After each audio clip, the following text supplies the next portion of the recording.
बिस्मिल्लाहिर्रहमानिर्रहीम। शुरू अल्लाह के नाम से जो बड़ा मेहरबान और नहायत रहम करने वाला है। विकिपीडिया टीवी के मोहतरम अजीज दोस्तों, अस्सलाम वालेकुम। मोहतरम नाजरीन, आज की इस वीडियो में हम पेश करने जा रहे हैं एक ऐसा वाकया जिसे सुनकर आप हैरत में पड़ जाएंगे कि कैसे एक अल्लाह वाले ने एक पंडित की बेटी को छिपकली बना दिया। मोहतरम नाजरीन, कहा जाता है कि एक गांव था जहां कुदरत की बेपनाह नेमतें थीं। अल्लाह अज़्ज़वजल ने वहां के लोगों को माला माल किया हुआ था।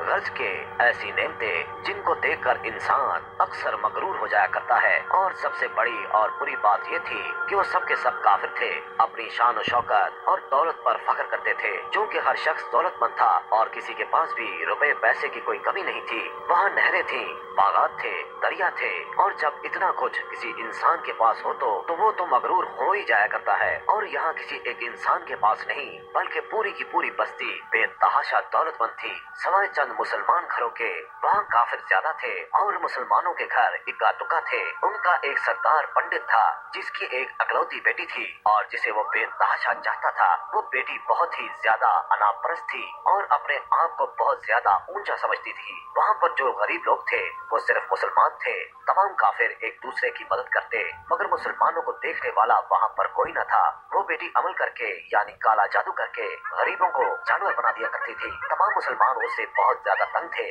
वो लोगों को गुलाम बनाती, मजदूर बनाती और अगर उनमें से कोई उसकी बात नहीं मानता तो वो काला जादू करके उन सबको जानवर बनाकर अपने इशारों पर नचाती थी। उस बस्ती में इक्का दुक्का मुसलमान थे जिनका कोई भी पुरसाने हाल नहीं था। जब पंडित की बेटी का इल्म हद से ज्यादा बढ़ गया तो मुसलमानों में से एक बूढ़े शख्स ने अल्लाह रब्बे करीम के हुजूर गिड़गिड़ा कर ये दुआ की, ऐ रब्बे करीम, हमारी नस्लें जो चंद एक यहाँ पर बची हैं उन नस्लों को तू बचा ले। इस पंडित की बेटी ने हमारा जीना तोबर कर दिया है। कोई भी हमारा मसीहा नहीं है, ना दौलत है ना जिस्मानी ताकत है। ऐ अल्लाह, हमारे लिए कोई ऐसा मसीहा भेज दे जो ना सिर्फ ताकतवर हो बल्कि इस जादूगरनी को भी हरा दे। अल्लाह तबारक तआला ने उस बूढ़े की दुआ कबूल फरमाई और यूं उस जगह एक अल्लाह वाले को भेज दिया।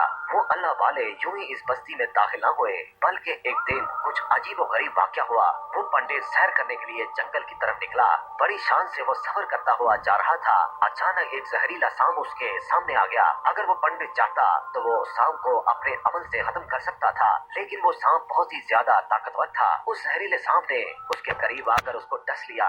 वो वहीं बेहोश होकर गिर पड़ा। उसके जो गुलाम थे जब उन्होंने अपने सरदार की हालत देखी तो फौरी तौर पर उसको घर पहुंचाया गया। उस लड़की ने अपने बाप की हालत देखी तो मुल्क के बड़े बड़े तबीब और हकीम बुलाए गए और वो अपने हुनर में बहुत ही माहिर थे। ये बहुत अजीब बात थी कि वो बहुत सी कोशिशों के बावजूद जहर निकालने में नाकाम हो रहे थे।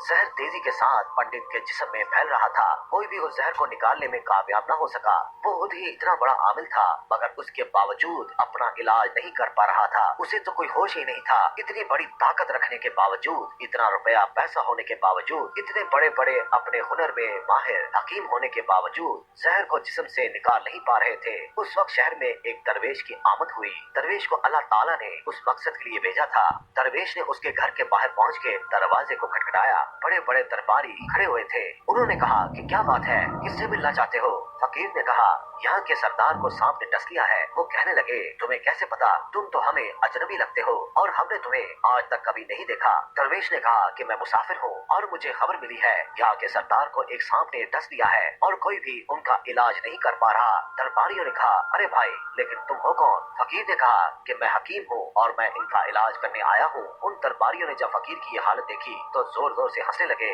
क्योंकि आपने फटे पुराने कपड़े पहने हुए थे और हुलिये से ही गरीब लग रहे थे। दरबारियों ने कहा, अरे भाई, तुम इतने बड़े सरदार का इलाज करोगे? मुल्क भर के मायानात तबीब हकीम बुलाए गए, पैसों की कोई कमी नहीं है हमारे सरदार के पास। दरवेश ने कहा, अगर तुम चाहते हो कि तुम्हारे सरदार की जान बच जाए तो फिर मुझे अंदर आने दो। गुलाम कहने लगे, ठीक है, हम अंदर से इजाजत लेकर आते हैं। वो अंदर आए और पंडित की बेटी से कहा, मालकिन, बाहर एक गरीब आया है। हुलिये से फकीर लगता है लेकिन कहता है कि मैं